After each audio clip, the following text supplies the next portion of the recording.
Alors, est-ce que vous pouvez déjà nous parler du métier de coach? Oui, alors le métier de coach, hélas, c'est un métier qui aujourd'hui est très galvaudé, puisqu'on observe des coachs dans différentes matières. On peut voir à la télévision un coach en jardinage ou dans un magazine un coach en relooking. Et au départ, ce qu'il faut bien comprendre, c'est que le métier de coach, c'est un métier de développement personnel. C'est un métier d'accompagnement de personne à personne qui permet d'atteindre un objectif. Moi, mes coachés, lorsqu'ils viennent me voir, je vais par des méthodes et des techniques de questionnement leur permettre de faire émerger en elles ce qui ne fonctionne pas, et ainsi ça va leur donner envie de expérimenter, de changer des choses pour tendre vers du mieux-être. Et on constate ensemble avec mes coachés les progressions pas à pas qui s'accomplissent parce qu'elles vont dans l'expérience et elles se disent c'est vraiment génial, je pensais pas réussir et j'ai essayé et ça a marché et c'est là qu'elles impriment en elles le changement.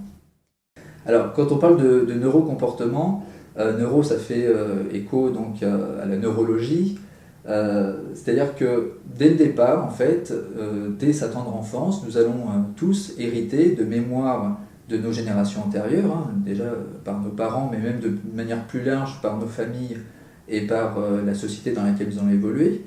Ensuite, nous allons acquérir des comportements dans notre enfance, toujours par nos expériences, et ceci va se renforcer dans notre vie d'adulte. Et on va dire, la composante de ces trois données fait que nous sommes ce que nous sommes à un moment donné. Prendre conscience de ces comportements inconscients qui génèrent du stress va permettre de les modifier pas à pas. Il faut savoir que les comportements, certains sont conscients. Je sais que j'agis de telle sorte. Par exemple, une personne timide peut savoir qu'elle est timide, mais elle n'a peut-être pas conscience de pourquoi en fait elle est timide. Quel comportement inconscient se manifeste derrière la timidité.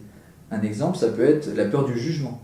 Je n'ose pas aller vers quelqu'un, donc je me crois timide, mais inconsciemment c'est que j'ai peur d'être jugé, ou j'ai peur de dire une bêtise, donc j'ai peur de faire une erreur. Le fait de prendre conscience de ce comportement conscient et inconscient va permettre progressivement de le modifier. La jonction avec la nutrition, en fait, elle est que le comportement alimentaire, les troubles du comportement alimentaire vont être modifiés par l'état émotionnel et comportemental d'une personne. Si je suis stressé, je vais modifier mes comportements alimentaires pour retrouver du réconfort, pour me faire du bien, parce que dans ma vie ça ne fonctionne pas. Donc je vais me rabattre sur la nourriture et je vais utiliser la nourriture comme un réconfortant ou comme un anesthésiant. Voilà, l'approche globale, elle est donc de mieux comprendre ses comportements pour mieux gérer ses comportements alimentaires et remettre l'alimentation à sa juste place. Quelle différence il y a entre un coach et un psychologue? Alors effectivement, il y a une démarche psychologique. J'ai envie de dire que c'est une démarche qui est holistique. C'est-à-dire que moi, mes coachés viennent à moi pour mincir et pour mincir durablement. Et moi, ce que je vais leur faire comprendre, c'est que pour mincir durablement, il faut changer durablement des choses qui dépassent le stade de la nutrition, donc qui sont de l'ordre du comportement.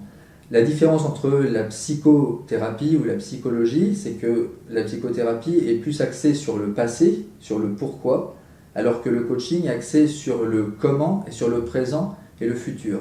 C'est-à-dire que mes coachés, je vais leur permettre de prendre conscience par elles-mêmes, et dès lors qu'elles ont pris conscience, elles vont avoir l'envie d'expérimenter, l'envie d'aller dans l'expérience de leur vie de tous les jours pour changer, pour se changer.